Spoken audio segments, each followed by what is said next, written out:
چرا نباید به جای این از این استفاده کرد؟ اگه میخوای کامل بدونی تا آخر این ویدیو با ما همراه باشید. یه جوری به توضیح میدم که مادر اونجوری به بچه‌ش یاد نداده باشه.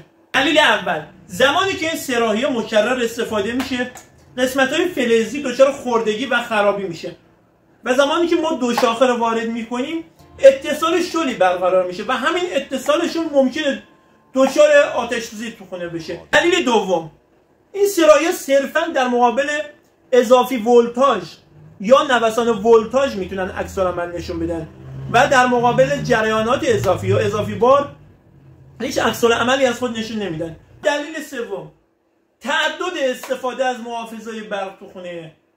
شما مجبوری برای هر تجهیز الکتریکی که داخل خونه داری یه محافظ در نظر بگیری تا جلوی خسارت وارده رو بگیری. اما اگه به جای این بمب‌های ساعتی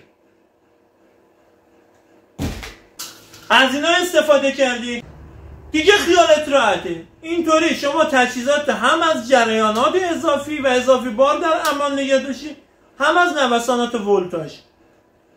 و به جای استفاده از اون بمب‌های ساعتی بسته به مقدار مصرفت میای یکی یا دو تا از این تجهیز داخل جعبه فیوز جعبه مینیاتوریت نصب میکنی. اینطوری با یه تیر چند تا نشون زدی، هم از خطرات احتمالی آتش سوزی خودتو در امان نگه داشتی، هم سایر مداراتت مثل مدارات و روشنایی اینا هم حفاظت کردی. اگه مورد پسندتون بود اون قلب قرمز کوچولو رو پایین برامون روشن کنید.